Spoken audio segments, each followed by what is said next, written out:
He does.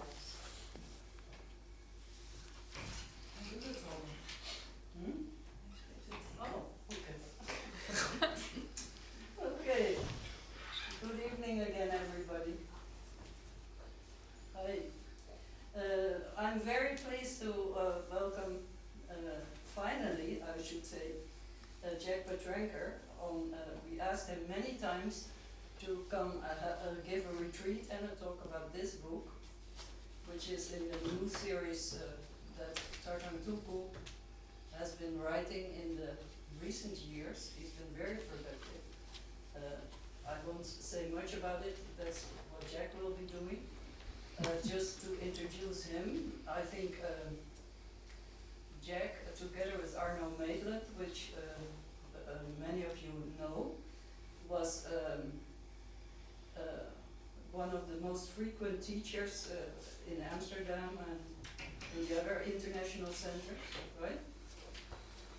And he's known to a lot of us for teaching TSK, but also Dharma topics, and he's a very close collaborator of Tartan Tuku Rinpoche, who founded this center and who's also writing all these fabulous books. And we invited him already 3 years ago, and we invited him every year again.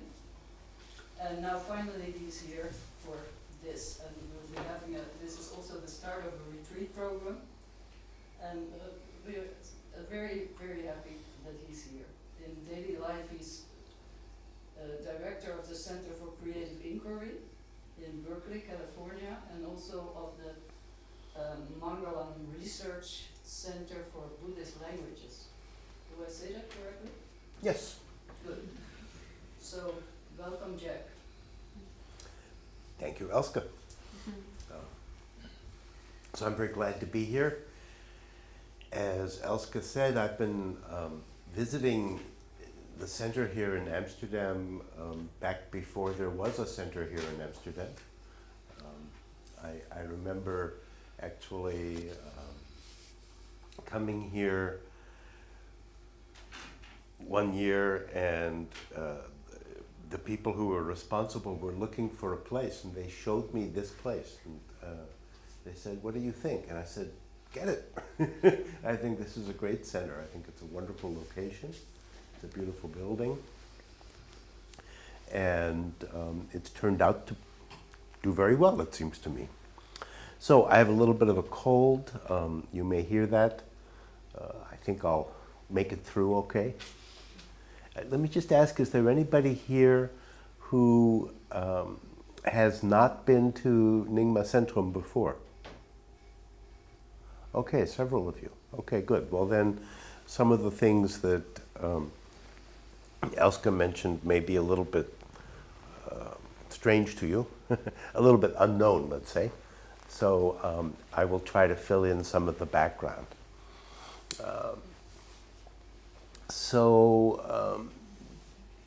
The Nyingma Centers were founded by Tartan Tuku, who came to the West in the late 1960s and has lived in America since that time. He stopped in Europe on his way to America, and he especially stopped in France because he knew people in France, and they said, "Oh, stay in France, stay in Europe. This is a civilized place. America is just the Wild West." But he wanted to go on to America. He had decided that was the right place, and but we have nothing against Europe. So it was very nice to have the center established here, starting really in the 1980s. And I made my first teaching visit here sometime in the 1980s. I don't remember exactly when. So over the years, Rinpoche, that's the title by which we refer to Tartan Tuku. It's a title of respect that's given to all senior teachers in the Tibetan Buddhist tradition. Over the years, Rinpoche has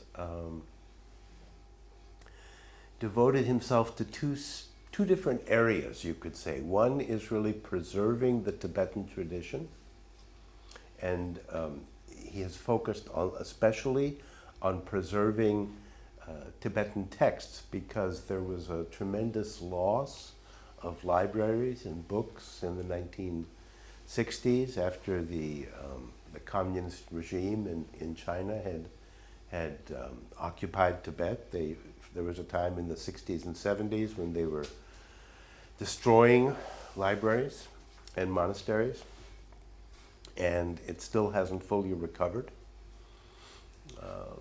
So he's focused especially on text preservation, and actually this row of orange books that you see up here are some of the books that we have printed and published and distributed in Tibetan, and we distribute them every year in India, and nowadays we also distribute books in Tibet, in China. And that's been one of his main focuses. The other has been really trying to establish a ground, a foundation for Buddhism in the West.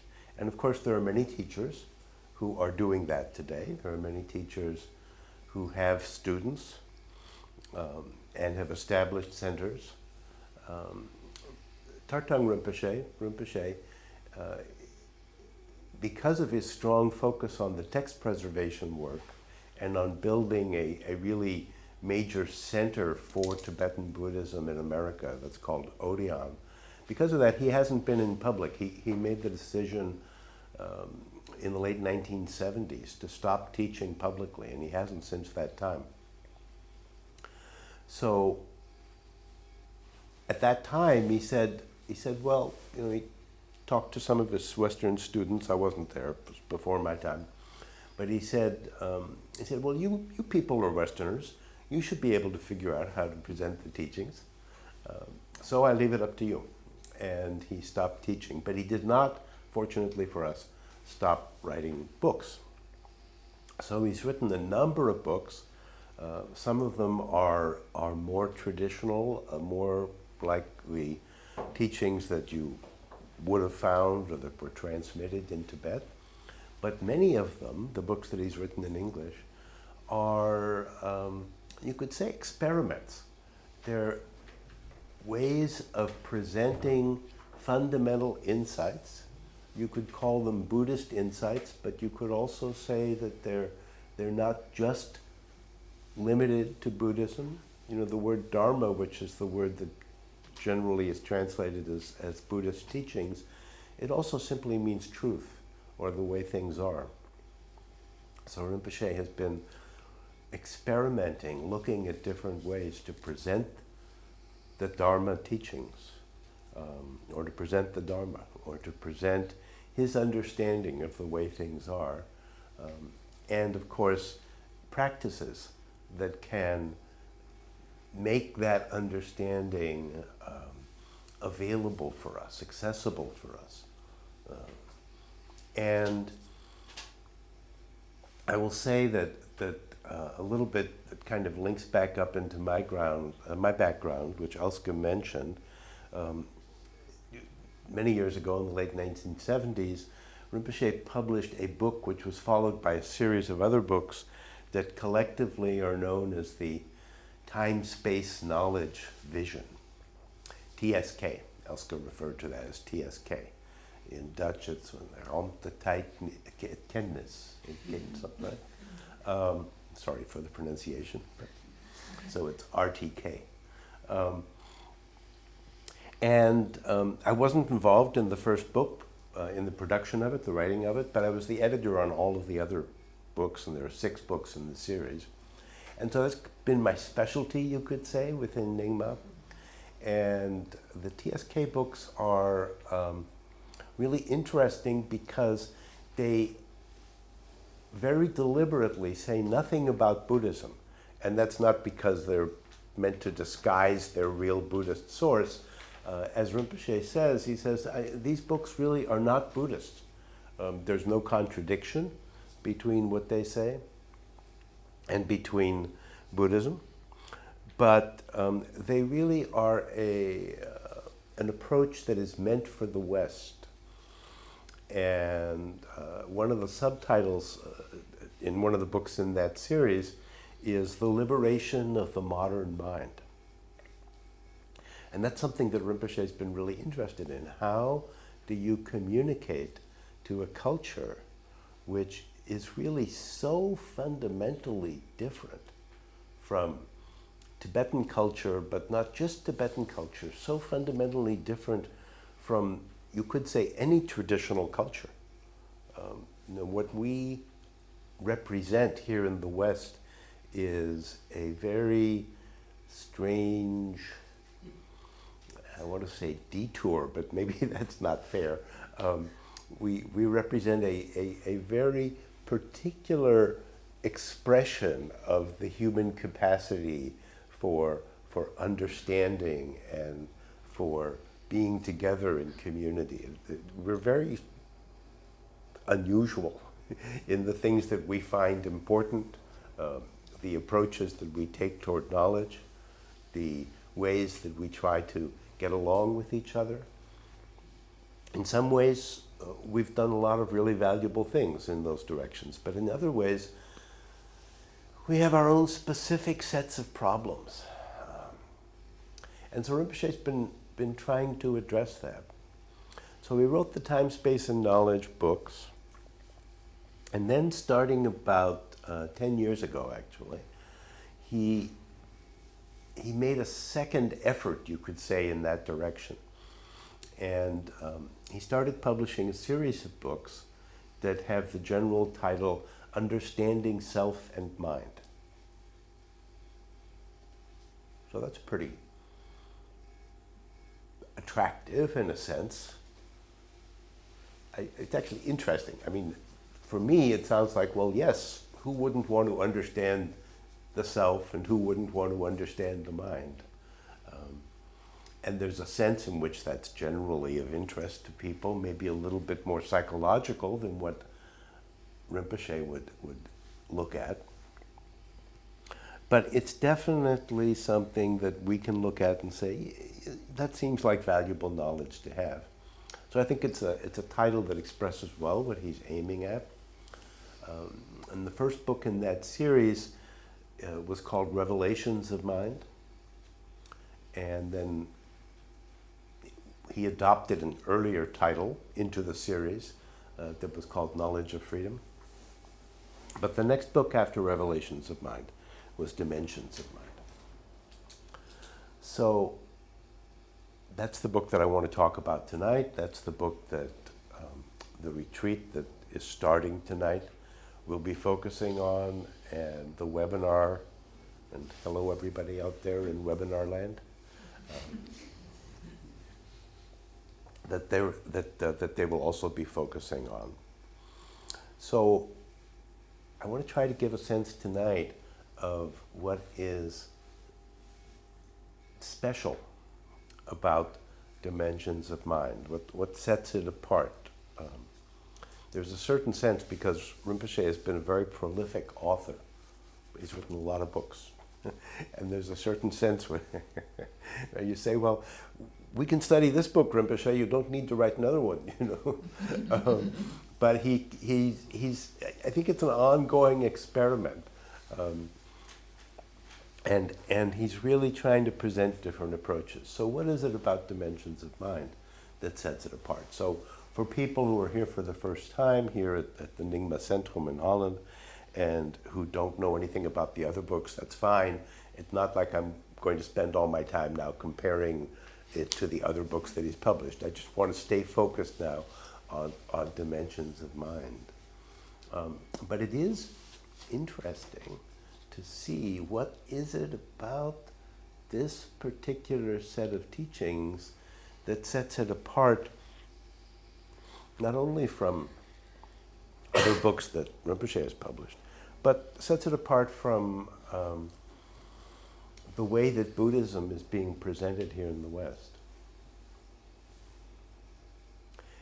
And Rinpoche has some things to say about that, and that's really what I want to focus on probably for most of our talk tonight. We'll probably do a short practice, and then there'll be time for some some questions at the end.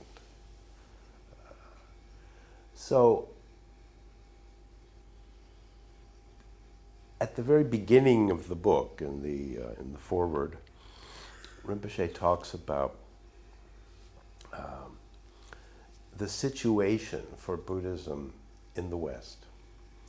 And he says in some ways it's not so different from the situation whenever Buddhism comes into a new culture, or even when it's being practiced in a traditional culture, even in Tibet, he says. There's a couple of different ways that people are drawn to Buddhism. One has to do with the kind of conceptual understanding. So Buddhism has some things to say about the way things are. And one of the ways in which the Buddha is described in the traditional texts is that he saw things as they are, whereas most of us don't. Most of us live in a world in which we see what we project. We have a way of making sense out of the world, and then that way of making sense is projected back to us. We project it forward, and it's kind of, if you imagine some big screen out there, it's projected back to us. And so we're never really in touch with the way things are. Now, I don't want to go too far off the track here, but when I say that, I say we don't see things as they are, that may sound like, there's this big screen, right? And things are projected back to us. So if we could just tear down the screen, then we'd see things as they are. There's some other realm back there, and that's how it is. That's how it really is. But that's not actually the way you could say things are understood in the Buddhist tradition. It's more that what we want to understand is exactly that our experience is based on our own projections. And if we see that, then we've understood the way things are. If that's not clear, maybe we can talk about it in the question and answer period, because I'm not going to say too much more about it now. We need to understand that the way we have, well, let me back up for just a moment. The model that I just gave you, we see our own projections, is based on a certain understanding of the relationship between the self and the world that the self inhabits, or between the subject and the object. Here's the self or the subject, it projects a certain understanding, and then that's what we see of the world. That's already a very specific conceptual view, a very specific framework for making sense out of reality. And part of seeing things as they are is seeing how that particular projection, that particular way of making sense of things, can be called into question in a fruitful way. So we would like to be able to have a more clear, and I suppose you could say accurate, way of seeing the world. Not just because we are interested in knowledge. I mean, I think that's a great motivation. We really want to know the way things are. We want to understand the world around us and understand ourselves, as to use the title that Rinpoche has been using, Understanding Self and Mind. That's a wonderful motivation.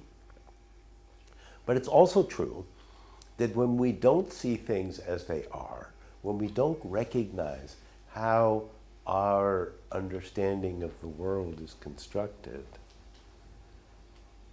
when we don't understand that, we get caught up in all sorts of difficulties and problems.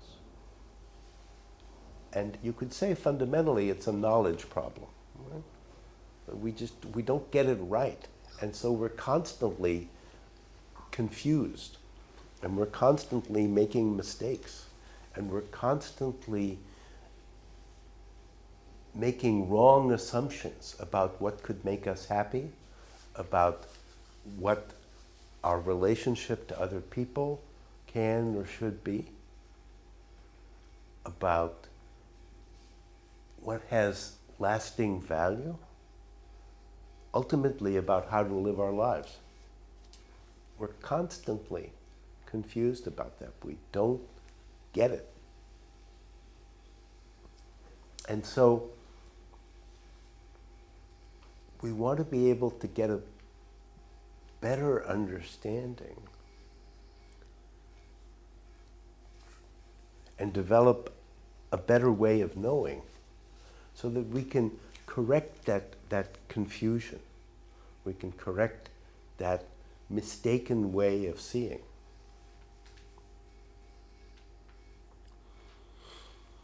And Dimensions of Mind is about that. Dimensions of Mind is about putting in place a way of seeing that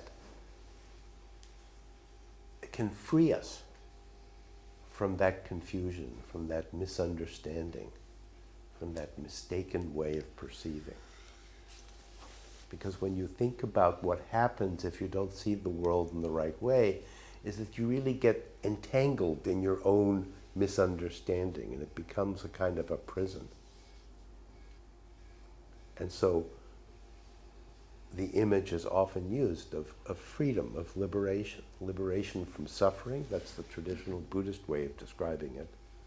But simply liberation from confusion and mistaken views and all of the consequences that follow from that, which include all kinds of negative emotionality, all kinds of limitations that really only come into operation because we think they come into operation. That's what we want to be able to do.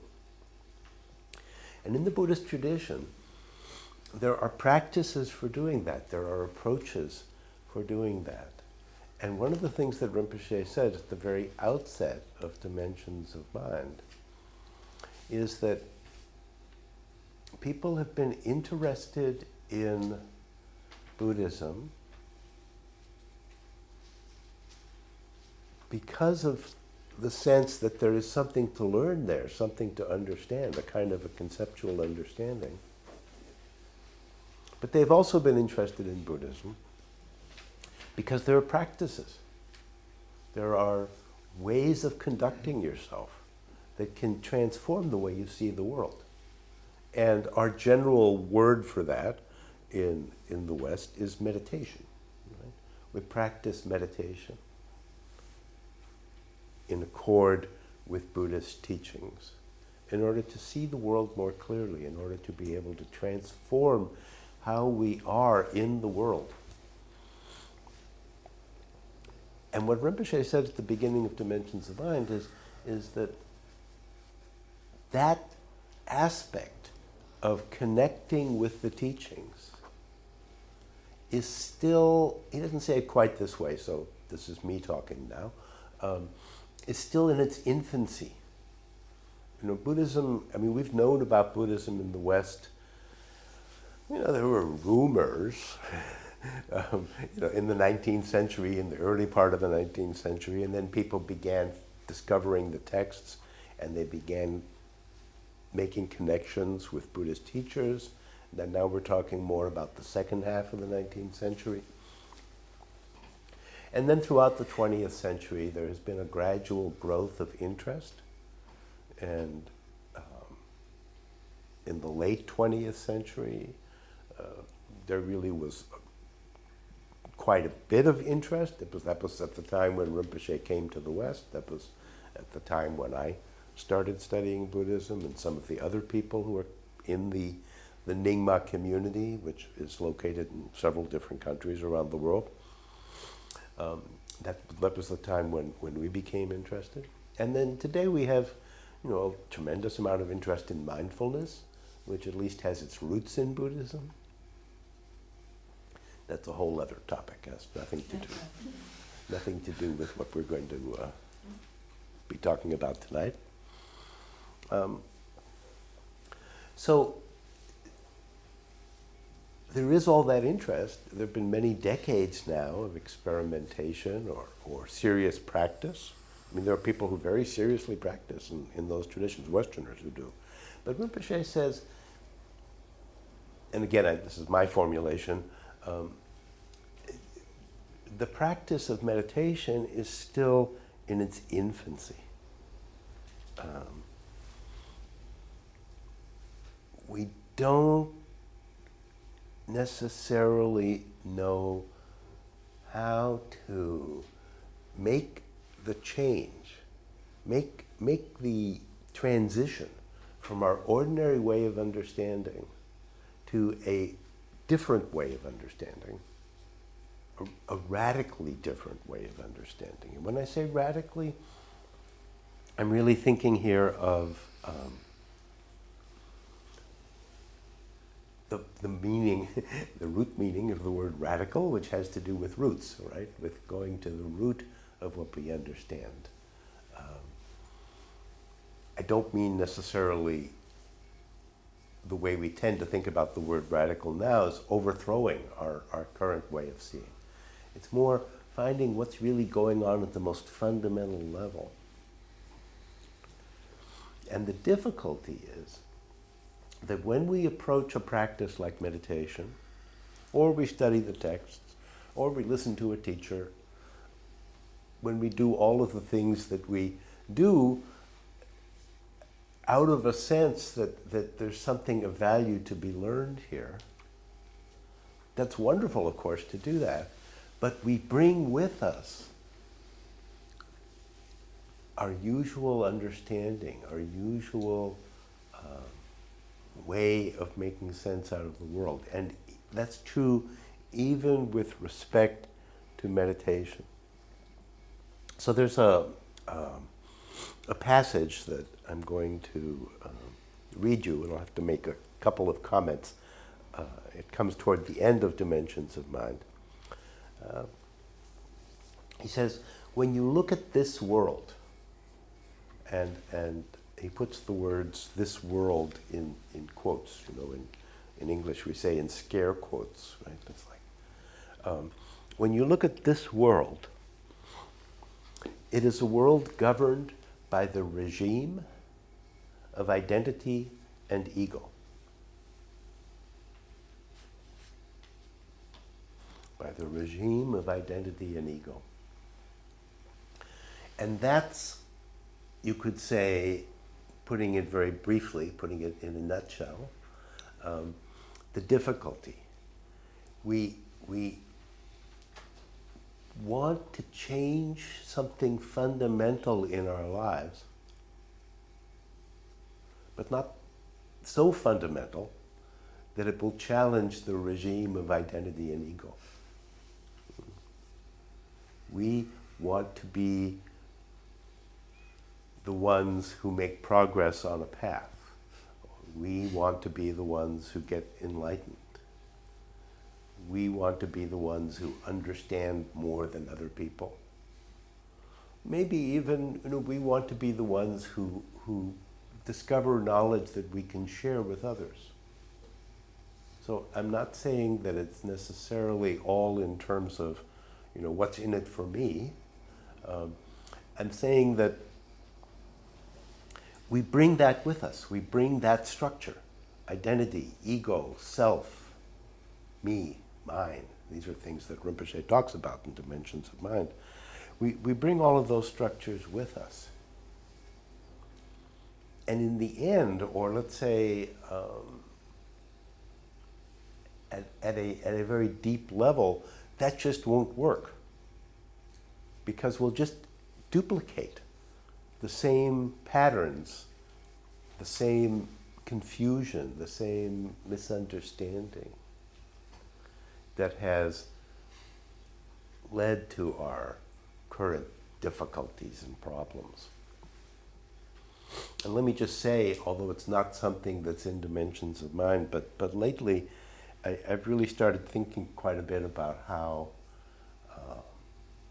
these patterns that we duplicate, the ones that are based on the regime of identity and ego, expand out into the world and really create so many problems everywhere. You know, all of the problems that we see around us in the world. And this is not a new thought, but I mean, this is not something that I'm thinking about and nobody else has thought about this. A lot of people have thought about this, but it's been on my mind a lot.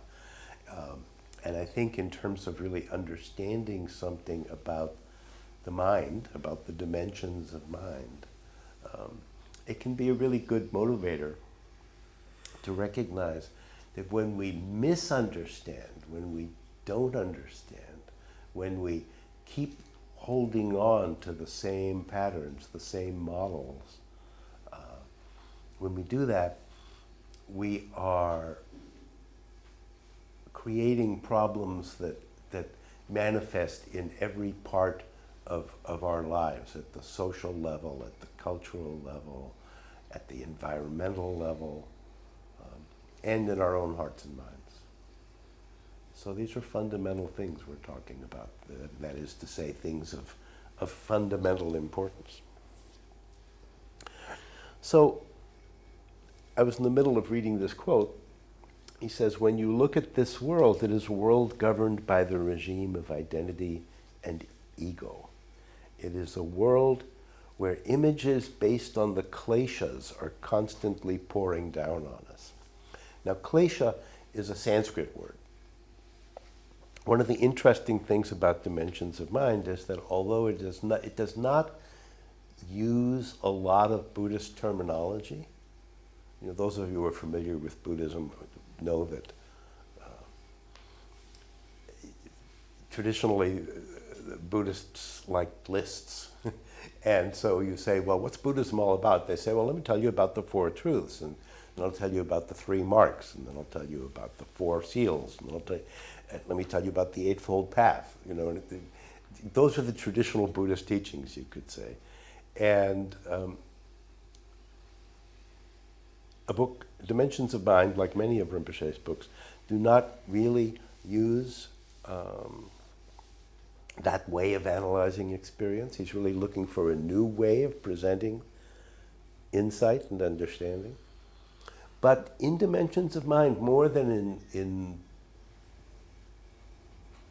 really probably any of these books that Rinpoche has written in these last few years, as he tries to explore a new way of communicating teachings of value, in Dimensions of Mind, he does use some Buddhist terminology. So there is some discussion of bodhicitta. I'm saying this for people for whom this means something. If it doesn't mean anything to you, file it away.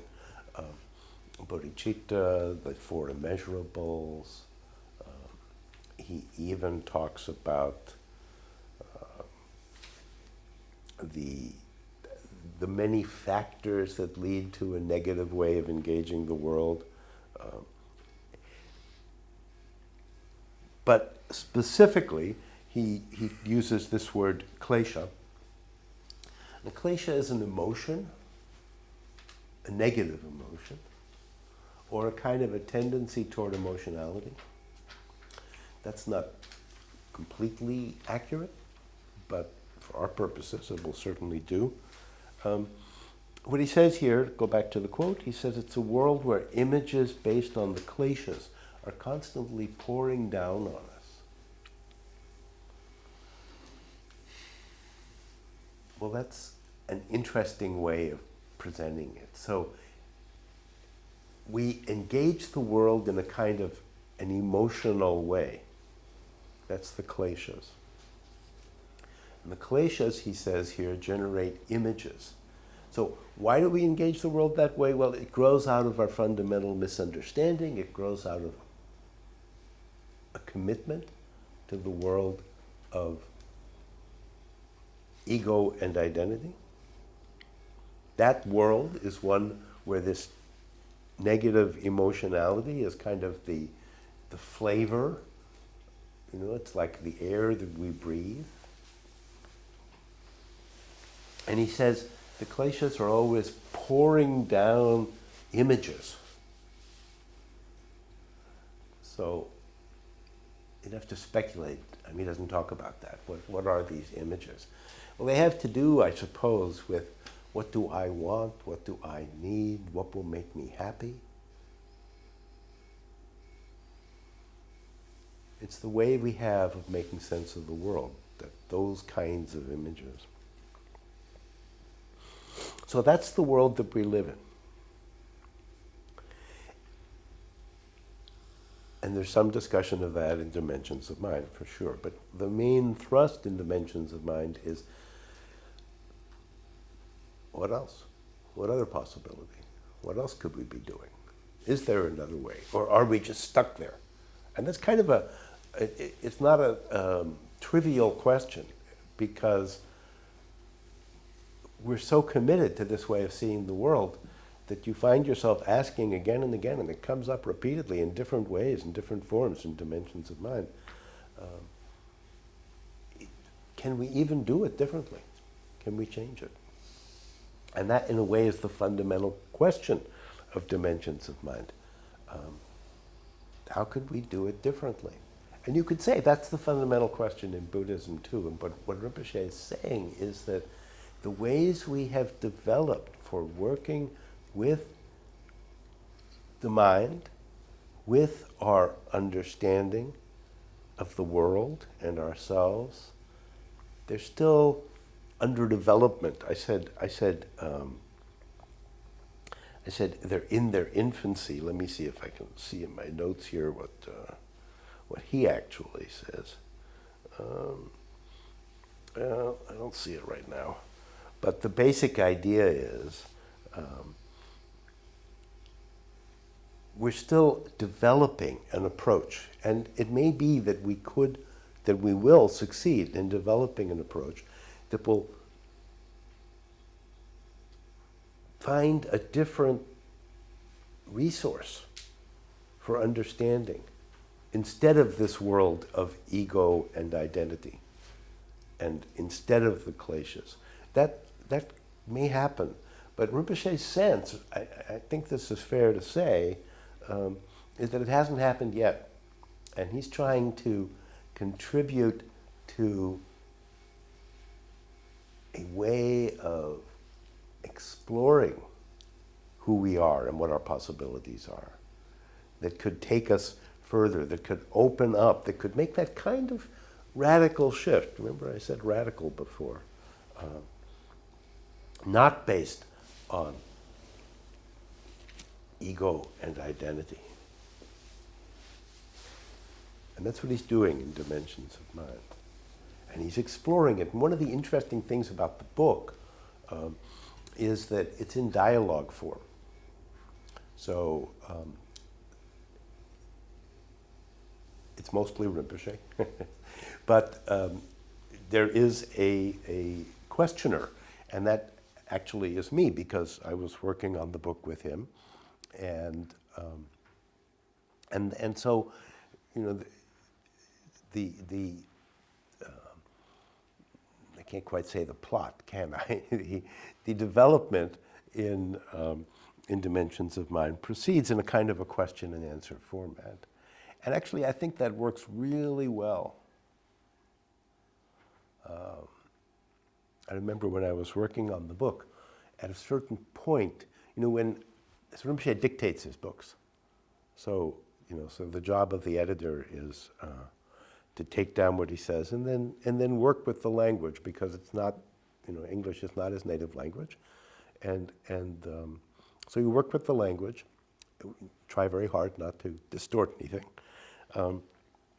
but while you're working on that, while you're taking notes, it's a little hard to know what you have, you know. But I remember very well when I was working on the book and it really started to come together, I thought, boy, this works. This is really good.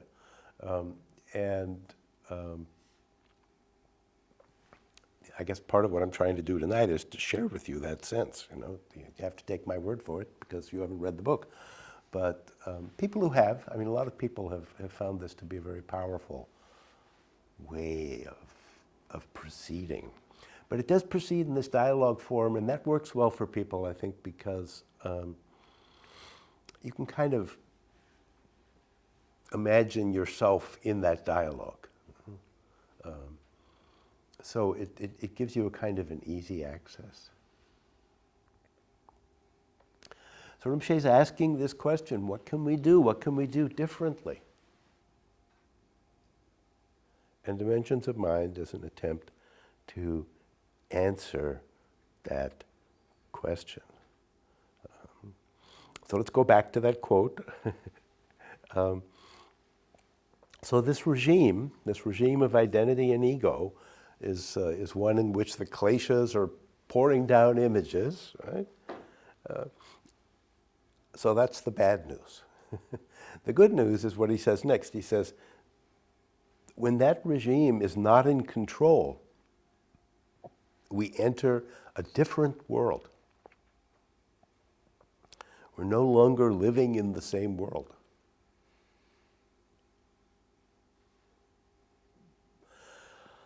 Of course, that doesn't mean that we're magically transported somewhere else. It means that those projections that I talked about earlier, the self's projections, no longer exert a hold on us. And then everything is different. So it's that difference we're talking about. So when that regime is not in control, we enter a different world. The old rules and policies no longer apply. We are free.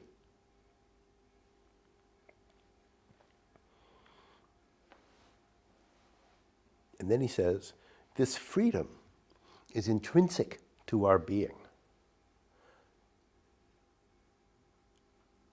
And in this book, Rinpoche several times, I mean a number of times, uses that word intrinsic. So intrinsic, I didn't really look it up in preparation for this talk or the retreat, but it's like very deeply woven into our being, something like that, right? So freedom is intrinsic to our being. And he says,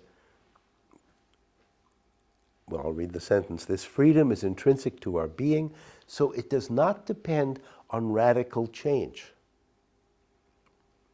I've been saying radical change. No, I've been talking about something radical anyway. But it's not change. It's going back to the roots. And that's really all I've been saying, right? We do not have to become something we're not. We just have to become what we already are.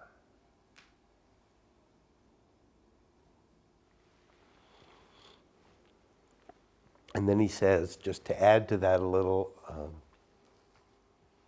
so he's talking about this freedom that's intrinsic to our being. He says, it manifests when we realize that nothing can hold it back. When we realize that nothing can hold it back. So one of the characteristics of Rinpoche's writing, in my experience, is that you really want to savor it.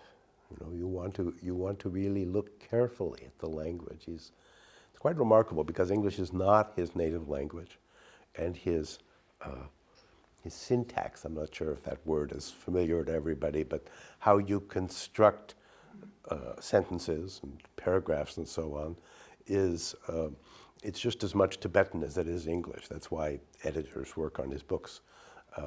But his command of the language, of the individual words, let's say, is just wonderful. And so you want to look very carefully at what he says. And so here he says, we realize that nothing can hold freedom back.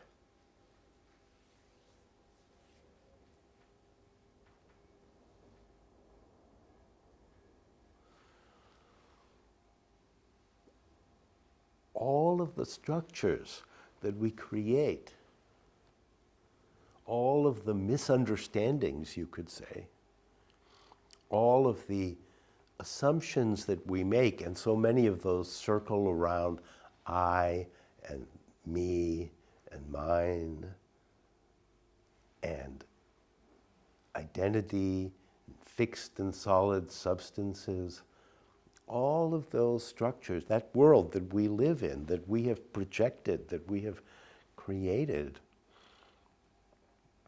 they can't hold freedom back.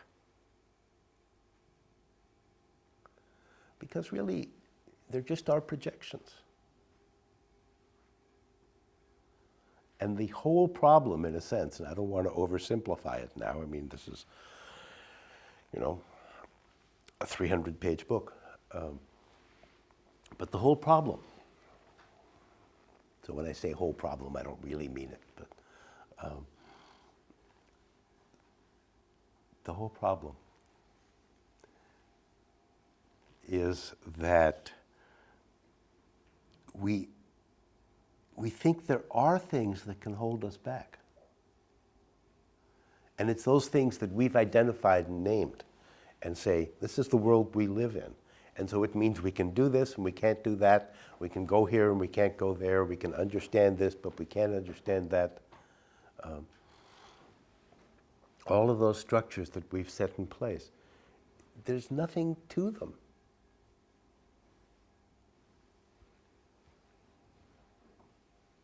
Now the question is, can we understand that? Or are we too committed? Because we're very committed to this world that we've set in place. This is how it is. And my this is how it is may be different from your this is how it is at a certain level, at many different levels. But fundamentally, we agree on certain things like, here I am, my world, my experience. I own my experience. I have certain kinds of experiences. Those kinds of things, we agree on those. And partly because we all agree on them, we find ourselves saying, well, it's real. And once we've made that commitment, then that commitment holds us back from freedom.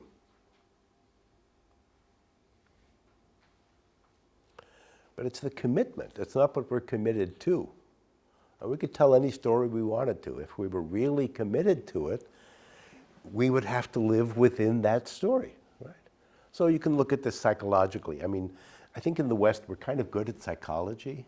I don't know if that's something we should be proud of exactly, because maybe other cultures didn't see the need in exactly the same way. But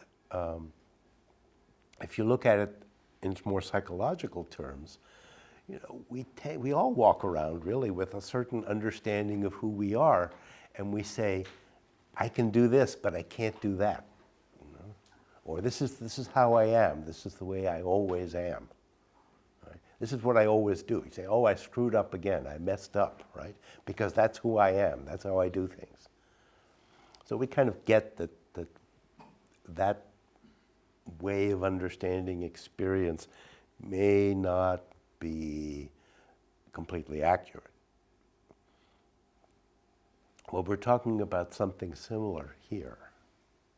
There's a story that we tell, there's a way we have of seeing the world, and it goes very deep, and it creates this regime that we inhabit. And in Dimensions of Mind, Rinpoche is inviting us to do it differently.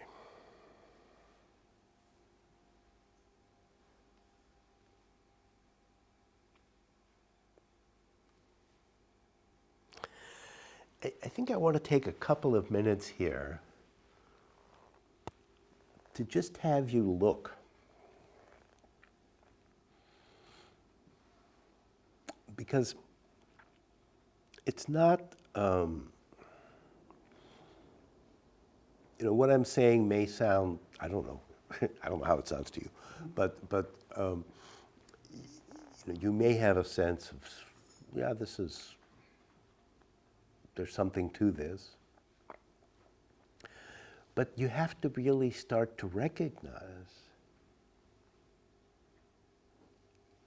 how it is that we've set things up. And so, although I don't think we'll necessarily get that far if we take 2 or 3 minutes right now, you've got to balance that 2 or 3 minutes against the tens of thousands of minutes you've had up until now, right?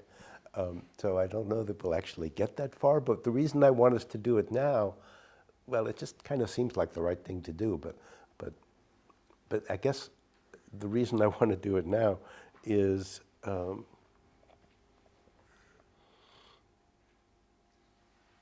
what really matters here is not to arrive at the right answer, not to arrive, even not to arrive at a new way of seeing things, but to recognize that we are always setting up this way of seeing things. And we won't even get to that in 2 minutes. I'm not making big promises here. But there's a method. And the method starts with just beginning to ask questions. It's all about inquiry. It's all about looking to see what's going on. And so that's why I want to take 2 or 3 minutes now. I'll be more precise, 3 minutes. I want to take 3 minutes now to just look and see. Just ask yourself, what's going on in my mind right now? And look, I'm not interested in the content, and I don't think Dimensions of Mind is interested in the content. In other words, let's say you're thinking about something that happened.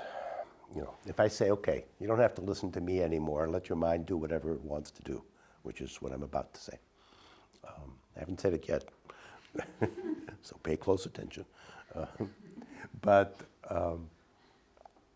if you just let your mind do whatever it wants to do, and you immediately go to something that happened a few hours ago, some conversation you had, or something you saw, whatever it is, it's not so interesting exactly what it was, what was said in that conversation, or what it was that you saw. What's more interesting is how did the mind process that? What was going on? If you had a conversation, let's say, what were the feelings that went along with it, right? What was your sense of you in that relationship? What was your reaction? What was the mind doing? Like, not what did you notice, but how did the mind operate? That's maybe a good enough way of saying it for now. So now you can stop paying attention to me, and for 3 minutes, just look and see. I'm not saying you have to go back to the past. Just look and see what is the mind doing now.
Okay.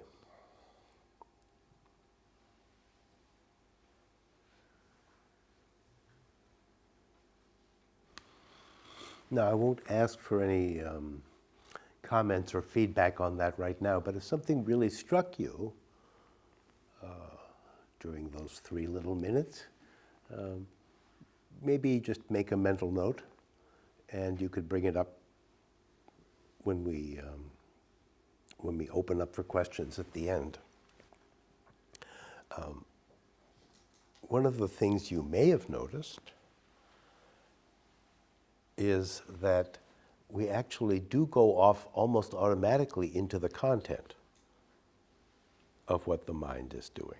That is to say, it's not so easy for us to focus on how the mind is operating.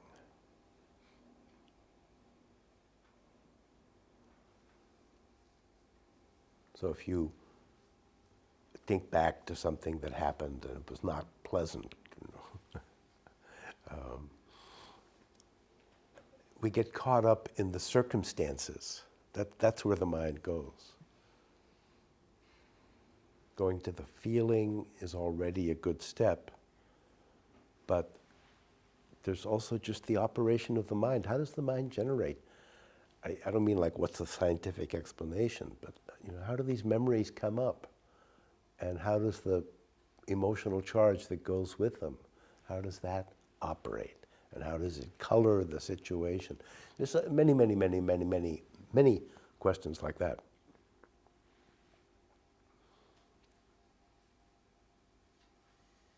So, as I say, the point here is just to recognize that we can be asking some questions. That's all. And maybe to get a little bit more clear about the nature of the questions that we can ask. So there's a lot of that in Dimensions of Mind. There are a number of exercises in the book that are found throughout the book, and a lot of them really have to do with this way of asking about our experience, not about the content, but how does it even happen? That what does it mean to have an experience? What is it like? So many questions we don't usually ask, I saw something on the web today. I didn't read it. It was a headline, and it said something. It was just asking the question, well, if there's all of these intelligent civilizations out in the universe, why haven't they been able to contact us? That question, people. It's not a new question by any means. But whenever I read that, I have the same thought. So it's one of my patterns. Whenever I read that kind of question or have it come up, I always have the same thought, and that is, well, not just why would they want to contact us, that's not quite the point. That's interesting too, maybe, but why would you assume that an intelligent, advanced civilization had developed along the lines that we have at all? Why would they be asking questions about other intelligent life forms? Why would they have developed technology? We just take it for granted, we're civilization has evolved and evolved and evolved and evolved, and then at the very end you get us. Could be completely different, and maybe if it were completely different, the kinds of questions they'd be asking would be more like these questions. I realize I haven't done a very good job of kind of trying to clarify what these questions are, but I'm just saying questions that don't look at the what of how things are. You could say more the how of how things are. But even there, there's a point in Dimensions where Rinpoche criticizes the attempt to try to find a how for how things are, because that tends to lead you toward explanations, and I'm bringing it up because I just like, he does certain kinds of wordplay that I really like. And he said, well, all you Westerners do is howl your hows. That's not exactly the point either, right? But there's a kind of questioning. So we want to be able, you could say in Dimensions of Mind, part of what it's about is clarifying what kinds of questions are really fruitful. And the more we clarify that, then the more interested we become in asking those kinds of questions. And the more interested we become, the more a certain kind of knowledge begins to manifest. And you could say, well, it's been there all along. Remember, we're talking about something radical in the sense of being at the root, being at the foundation, that cannot be denied unless we choose to deny it.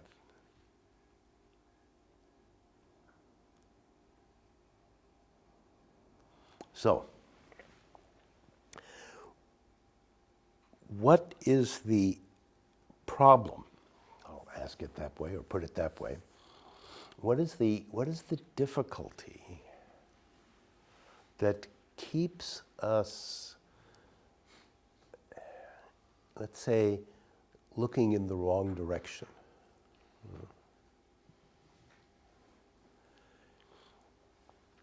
You know, there's this old image, I think it's a Buddhist image, but maybe there are other cultures that claim it too, that talks about the mistake that we make being like if somebody points with their finger at the moon, you look at the finger instead of the moon. You know that image?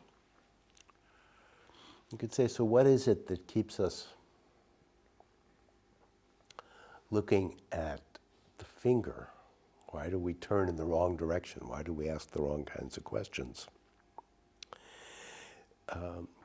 But there was a book written a few years ago by some Buddhist scholars, some Western Buddhist scholars, that had, I thought, a lovely title, and in a way, I haven't read the book, or maybe I did. If I did, I've forgotten.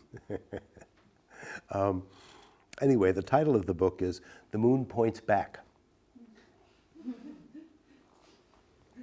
And I think that's really nice.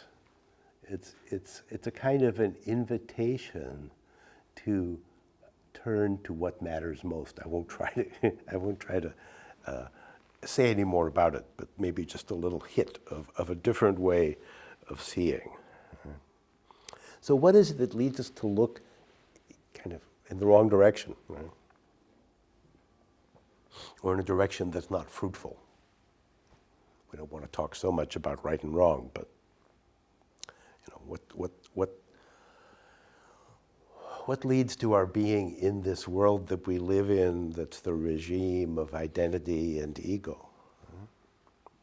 Well, so what Rinpoche says, and I'm really still talking about things, for the most part, I've been talking about things that are in the foreword to the book.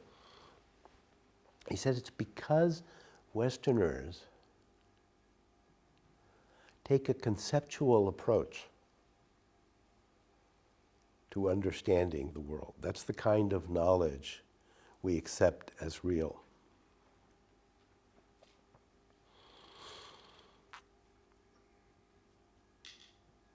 And there is a passage in Dimensions of Mind where, and this came up this afternoon in a discussion some of us were having,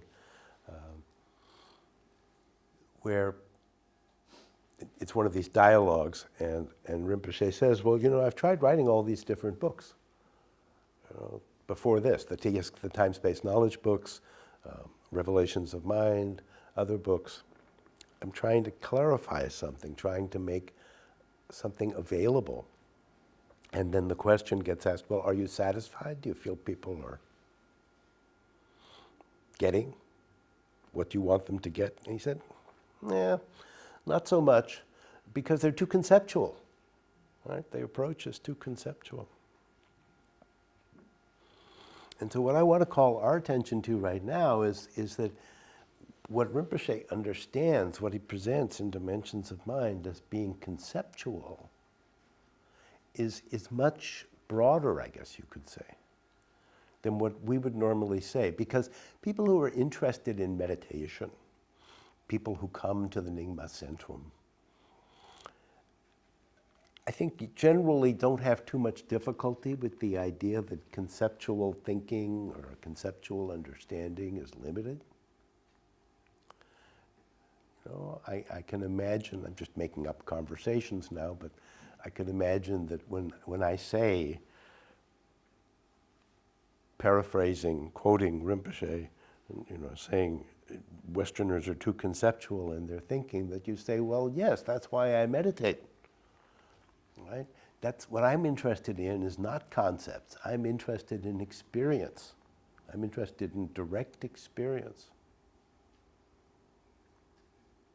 And maybe that would be one way of understanding what it would mean to say the moon points back, right? Direct experience.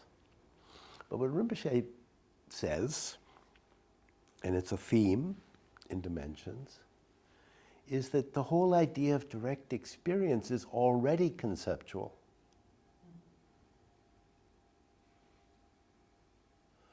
So what's usually built in to the idea of direct experience is that there's someone who's having that experience. That's a conceptual model, right? Me and my experience. We say, well, yeah, but what else could it be? Well, we're very committed to that model, so it's very difficult to see what else it could be. But it's still a conceptual experience. And then we say, you know, you can kind of elaborate this out. You can say, well, I had this experience, and now I want to have it again. Right?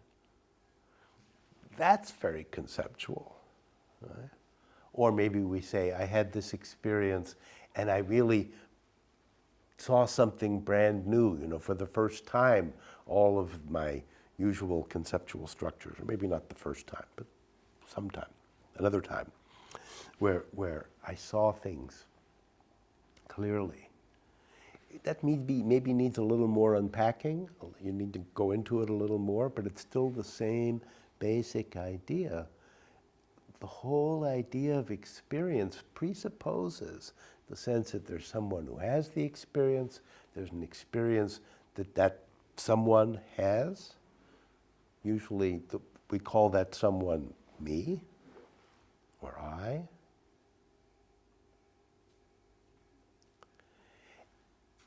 And if we're not clear about that, then it becomes a kind of,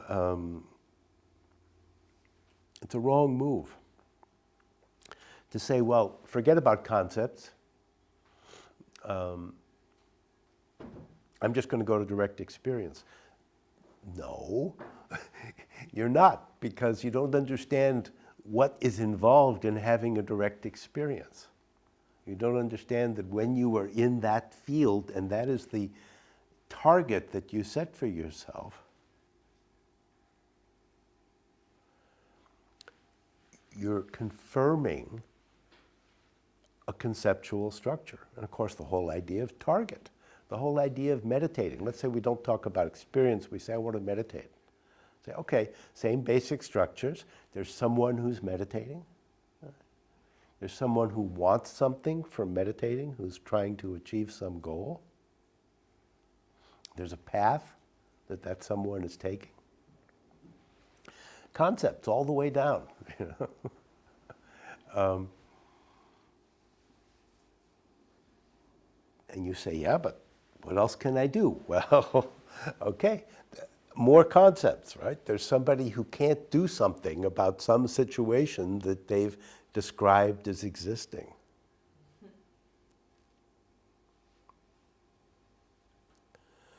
So that's one of the ways in which Rinpoche is suggesting in Dimensions of Mind that our usual models for meditation or for what it's like to have direct experience, certainly.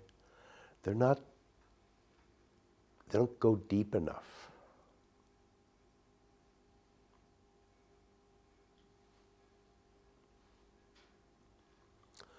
So there's a point in the book, there are several places in the book where Rinpoche talks about meditation, and in different ways he says what I just said, I guess. It doesn't go deep enough. Given our way of understanding, and I said before, our ability to connect with the Buddhist tradition is still in its infancy. It's still working itself out. I think that's more the way Rinpoche says it. He's kinder than I am. But given that we're in that situation, then meditation has limits. And at a certain point, Rinpoche apologizes because, again, it's like I say, well, people who come to Nyingma Centrum, they like their meditation, right? There's something you say, no, this is, one of the reasons I come to a place like this is because I think there's something really valuable and useful in meditating, and there is something valuable and useful in meditating. But Dimensions of Mind is saying, maybe there's more.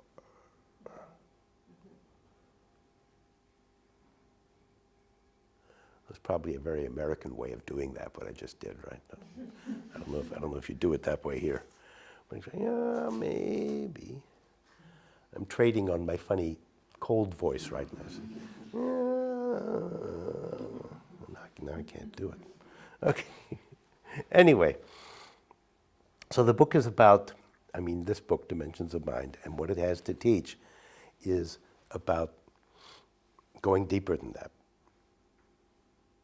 And of course, if you say, well, you're talking about a naive version of meditation, I know better than that, fine, good. Look at what you can get out of this book, but be aware that there is something important to learn. And so, if you say that's the problem, say, what can you do about it?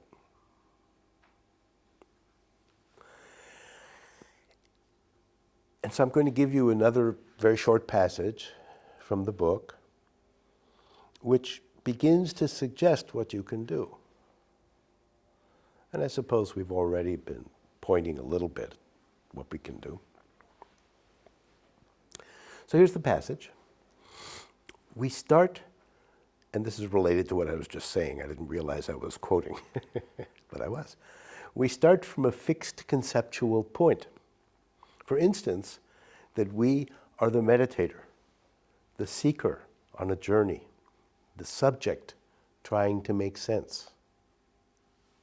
So that's living in that conceptual realm, right? That's the regime of identity and ego. We start from that point. But then he says, but this starting point can also be the starting point for inquiry.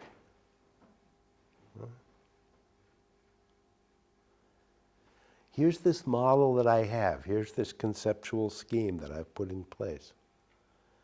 And normally it's operating at such a deep level that we don't notice it, that we can't see it, that it never even occurs to us that there is something to see. But it can be a starting point for inquiry.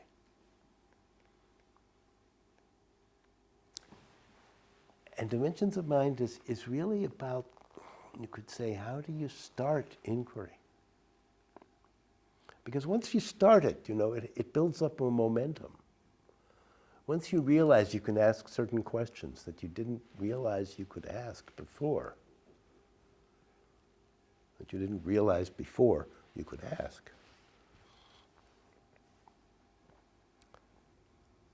then all sorts of questions begin to come up.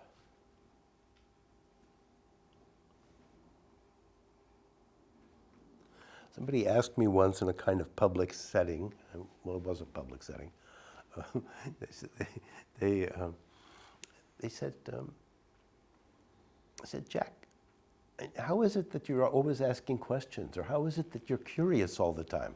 And I mean, that was meant to be a positive thing, and I took it as a positive thing. It's like, so I don't know, maybe it has to do with my own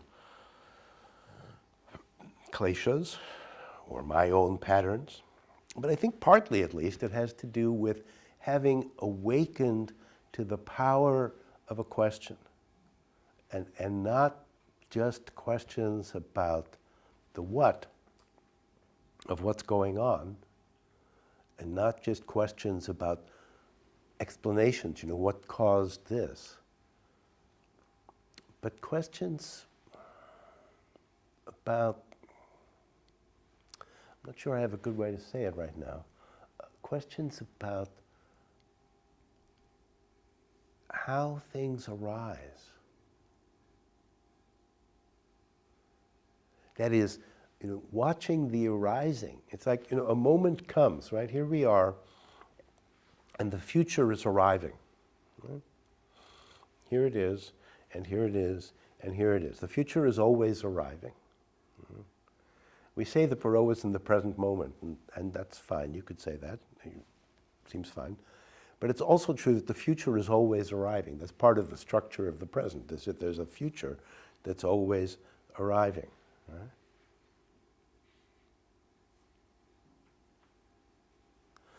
And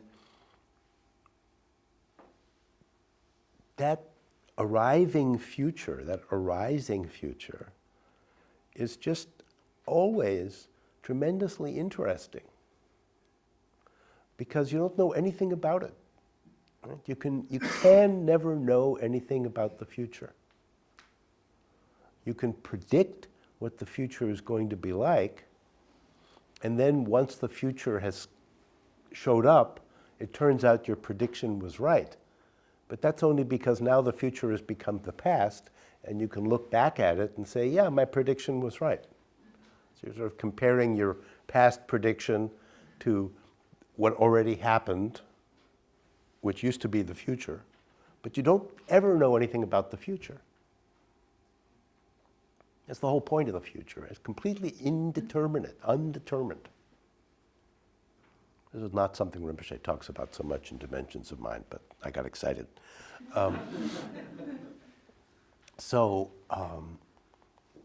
That's where the aliveness, the curiosity comes from. And I do think that that's what Dimensions of Mind is wanting to do. It's wanting to wake things up, wake us up to the possibilities that are always arising, so that we can let go of the structures that we've put in place, the regime. Rinpoche uses that word regime, not only in Dimensions of Mind, but in other books, Revelations of Mind, and other books that he's written recently. Like, we're living under this totalitarian regime. He's sort of gotten into this way of talking lately. Now that I think about it, it makes me a little nervous, because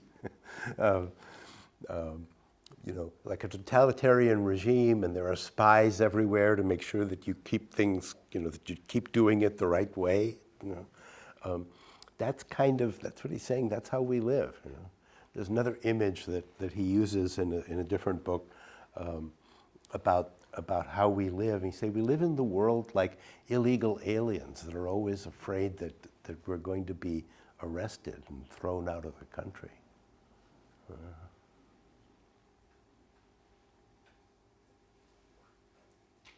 But that's only because we've committed ourselves to the regime. Who's the one that's going to arrest us? Well, it's somebody that we've given the power to. And who's the one that's given the power? This we? Who am I? Who are we to have given the power? Well, that's a very interesting question.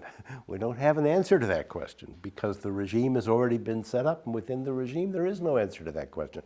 But we can ask the question, and we can come to, not an answer, but we can penetrate the usual answers. And then we find ourselves, you could say, outside the regime.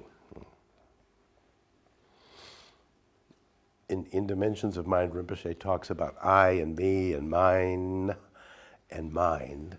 And he says those are like the gatekeepers. And you could look at that from either side, but the way, I mean, are you outside the gate or inside the gate? But I'm sort of looking at it from inside.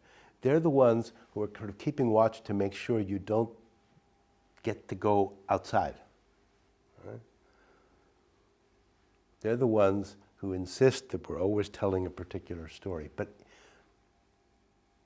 who gave them that power? We did. Who gave us the power to give them the power? It sounds like it's going to turn into an infinite regress, but it's not. It's just when you ask the question in the right way, it all kind of cracks open.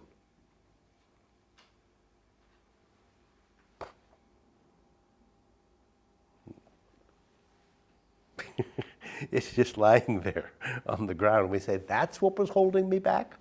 You know, there's nothing there. So that's what Dimensions of Mind is about. I'll stop there so that we have a little time for questions, comments. Yes? You said we bring these structures with us. And Say that a little louder. You said we bring these structures with us. With us, yes. But can we? What intrigues me is, can we do without structure? Totally. Right. Can you repeat the question? I will, yes. So the question was, we bring these structures with us, but can we do without structures? Is Yes. that right? So there's a pretty straightforward answer to that, but it comes up and gets discussed extensively over and over, actually, in Dimensions of Mind. But I'll just give a quick version here. And that is that we don't have to do without the structures. The structures play their role. If we simply recognize that they are structures, then they don't limit us. Right? There's, it's a little bit like the quote I read before, right? The starting point, is it here? Our starting point, our structures, that can be the starting point for inquiry. Okay? Yes. You use the word quatio. I'm sorry, say that. You use the word quatio or Not Glacier, I think. Glacier. Okay, Glacier. Yeah. As a kind of starting point, is that mind the opposite of Gracia? Uh-huh. Let's say something kind of where from things originates or comes from. Mm-hmm. Okay, so I talked about kleshas, and I think you're asking, is the mind a kind of an originating point which is apart from the kleshas? Is that? No, the opposite. I thought maybe that structure got a structure of the concept idea what we have as a result, our thoughts, I, you, what we use that structure, and that the Gracia is the opposite of where things come from, and that are two things that are kind of opposites or use each other. Okay, so are they two things that are opposite from each other, the kleshas and then the mind and the kind of, I think, seems like we're going to get into more structures talking about the mind. But still, are those two things opposite? So no, the kleshas are the way the mind operates. And, okay? I see you nodding vigorously, so I will say, good job, Jack. Okay. Yes? When you asked us to reflect and to see what our mind... Can I ask you, I do have this cold and I can't really hear very well out of one ear. When you asked us to let our minds go wherever it's going to go... Oh yes, good. My mind went to analyze what you were saying or try to understand what you were saying. Right. And what I kind of came up with, you could say, is that we have to perceive reality in order to be in reality. But we choose the way that we perceive it. So we decide in every moment of our being what state we're going to be in and how we're going to proceed in our next moment of being. Is that what you're trying to say? Would that be a fair analysis?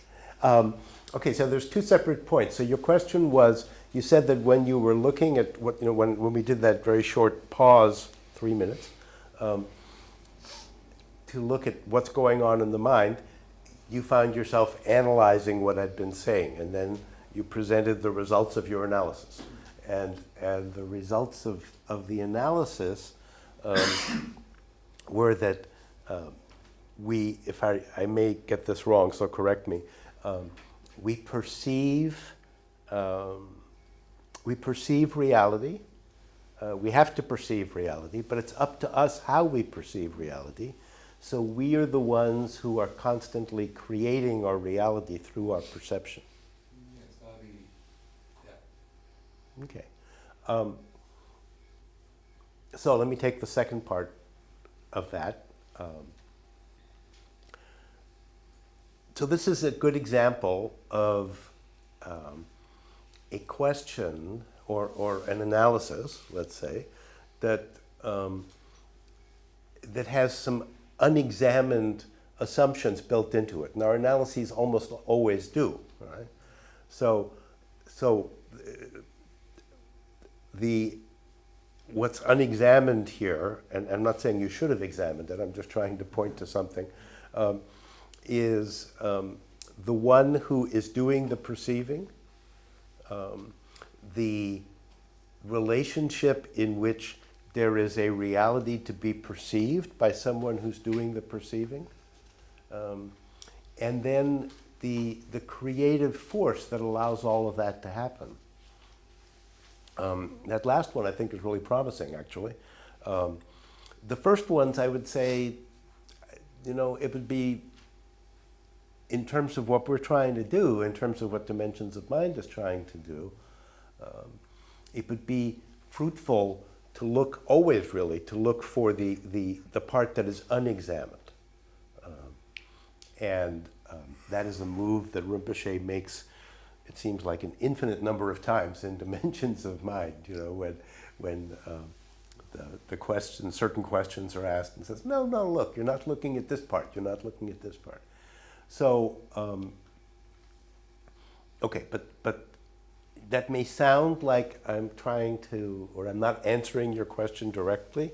I think there is a creative dimension to in our perception, right? And that is part of what I'm trying to say. Yes, absolutely. The reason I asked that question was for you to come up with other questions. Okay. To react with you in the way you're reacting with us. Okay. And do you feel that what I answered, so the question, you said the reason you asked... was to create more questions. Right, the reason you asked the question was to create more questions. And I did that very well, right? Either I fell into your trap or I responded to your concern. Okay. Okay. There was, I think, let me see if I can remember now. Oh yeah, I said there were two parts. The first part was just that it was interesting that was how you responded when I said, look at what's going on in your mind.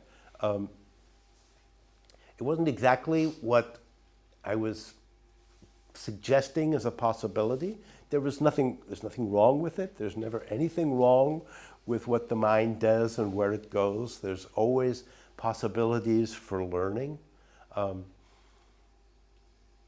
it did mean that, you were looking at, you were sort of working out an analysis and not so much looking at the mind that's doing the analysis. So maybe that's another question to look at. But how can you look at the mind without analyzing it? Without analyzing it? Yes, exactly. How can you look at the mind without analyzing? Well, that's an interesting question. Really, I'm just going to leave it there. That starts to point in a very fruitful direction. Yeah. Yes? From listening to you, it seems that like the self or the I, that concept in which you believe in is creating a lot of problems or a lot of illusions. But how would you then start on the path or on the process of realizing the non-self nature. Right, right. Okay, so you're saying, you're kind of feeding back to me what you got out of what you heard me say, which is that the I creates a lot of problems, and you're asking what would be the process for starting to move into a no-self kind of way of experiencing, right? Okay, so since we've kind of moved into this way of doing things, let me say, you know, there's some questions there, so there's some things to question there, which is that there is a process. Remember I said there really isn't any need for a process, because once you realize what you're doing, then freedom is irrepressible. You can't stop freedom. You can't stop a world in which, if you want to put it this way, a world in which there isn't a self that's busy pulling us back, holding us down. Right? So it kind of happens by itself. So I don't think we need to say that there is a process. And again, one of the characteristic things that comes up in dimensions of mind is moves like that, where the questioner will say, well, I think I understand what you're saying, but I'm really going to have to work on it. And she says, no, you're not.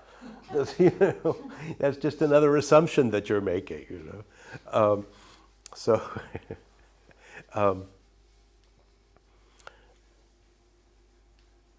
So really, this little passage that I read, I think contains something very essential about the approach that Dimensions of Mind works with, which is to let the starting point be the starting point. And to put that in other words, to let your assumption be the place that you look. And the assumption that you named there was, what's the process, what's the path? There is a process, there is a path. Look at that, be ready to look at that. And there are, I think it's fair to say, there are approaches in Dimensions of Mind for doing that. It's not, in other words, I'm not just saying, whatever you tell me, I'm going to say, you know, those are just your assumptions, now go away and try to figure out what to do. There really are some practices and approaches, but you know, in an introductory talk like this, I can't say too much about that. But I think that what we have talked about is important. Let the starting point be the starting point. That is a process. No, it's not a process. No, I didn't say that. You know, a starting point that is not a starting point. You think you've started like this, but you can undo that. Let the starting point be the starting point. Okay, maybe we've already run over a few minutes, so take a couple more questions if there are any. Fixed it, all fixed. I noticed with the exercise that I really felt a kind of protection from something. Uh-huh. Like, and then I felt directly something like, oh, but then it's also kind of kind from something to me. Okay. Trying to be kind I see. to me. So then I thought, how is kind of compassion coming into this whole story? Because I felt it's maybe needed for the things to relax. Right. It's too hard, then they maybe only get more protective. Okay. I don't know, it's a clear question. Yeah. So to repeat your question or comment, when we did that exercise, you felt a certain sense of protection, of being protected, and you also felt a certain kindness, a kind of a quality of kindness, kind of, well, you didn't say this, but kind of in the air. It was available. It went along with the protection, it sounds like. And your sense was that there was a need for that, a kind of compassion. Yeah, because I think it's trying to protect. Mhm. It's maybe limiting me, but Mhm. it's coming. It's also nice in a way. Okay. Well, okay, so that takes Or it in a it's an different... assumption. No, that just took it in a little different direction from what I was understanding. So then you said, because the compassion seemed to be a necessary element because you needed protection, and maybe that need for protection was limiting, but it was still also nice to feel protected, right? Yes. Okay, so if we take it in that direction, I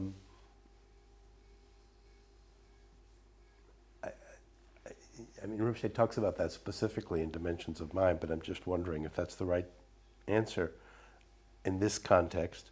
Our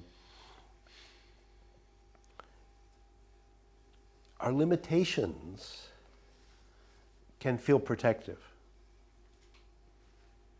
It can feel nice, right? And that's, you could say, I mean, so how does this regime, not in this book, well, maybe in this book, but certainly in Revelations of Mind, when he talks about the regime, he's specifically talking about the regime of mind, right?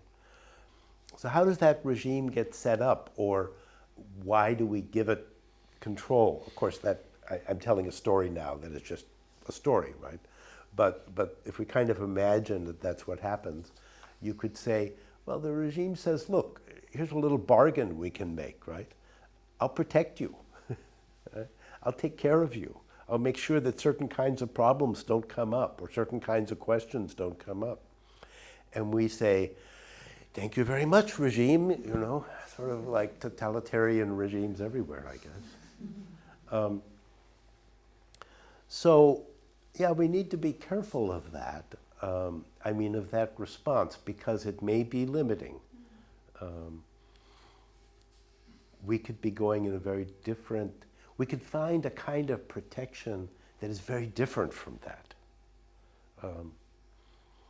On the other hand, and this is how I understood your question in the first place, I think it was very nice that in that little practice that, you know, you became aware of certain of qualities that maybe weren't present for you before.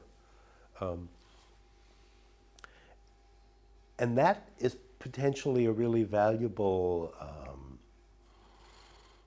dimension of experience, because it always helps to recognize that there's more. It always helps to recognize that there are dimensions to experience that we're not ordinarily aware of, because then that invites a kind of inquiry. So both things, both directions. Okay, last question. Yeah. I was seeing that I really loved the mind-blowing. Well, my mind was blown by what you were saying, and I really loved that. But somehow, something in me is also fighting that, and maybe that's what she was also talking about. I'm not really sure, but I see that I want to somehow grab it or understand it. And then I also understand from what you're saying that understanding is not freeing. So somehow I feel I'm very empty-handed and it's very shaky. And maybe that's a place where I need to be somehow. But something in me is also trying to suppress that, because there's a lot of fear coming up in that. Okay, good. So you're saying that you really liked the mind-blowing aspect, I'm just going to quote you, of what this was about, but there was also some resistance because it seemed like what you were hearing was that there isn't, I'm not sure I have this quite right, but that there isn't something to hold on to, and that generates some fear. Is that close enough? Mm-hmm. Okay. Right. So the self may well experience some fear. And when that happens, then you want to be asking, again, it's a kind of inquiry. You can say, well, who is the one who's afraid? So I know I'm the one who's afraid, right? But you think, yeah, but who is that really? What's really going on there? Where does the fear come from? What does it feel like? Go into it more. And there may be times when that's not the right thing to do because, as you said, you start to feel shaky and you start to, things,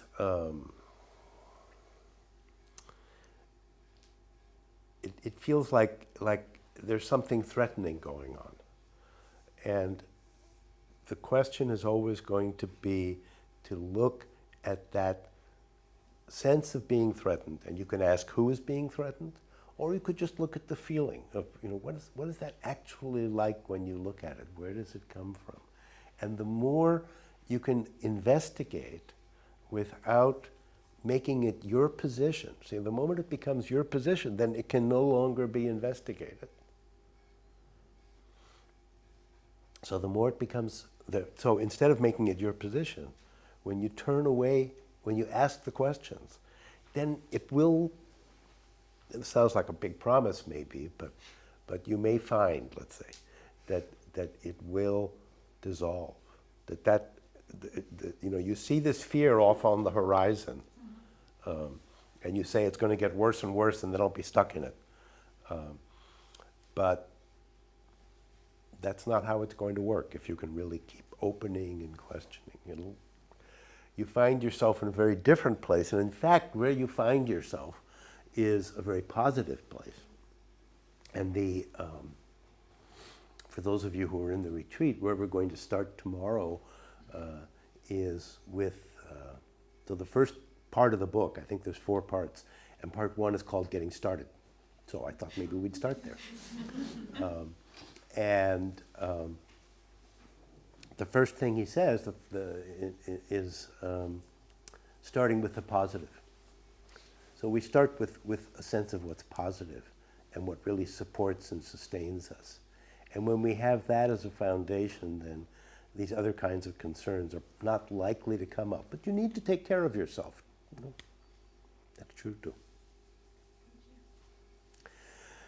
Okay. Well, great. Thank you. Do you have any comments on the chat? No. Okay. No. Okay. Goodbye, webinar folks. Well, thank you so much, Dirk. There's some things I would like to add, that you can still register for the webinars, should you be interested, or for the retreat. That's still open. There's also some tea out there and some, I don't know actually, what do we have? Snacks. Okay. There was one other thing, if you want to buy the book, we have some copies. It's a little bit expensive because the transportation is so expensive these days from US to here. It's 28 euros. We have some, and if you want to buy a book, you can, Ineke can do that. Okay? Okay, thank you so much for coming.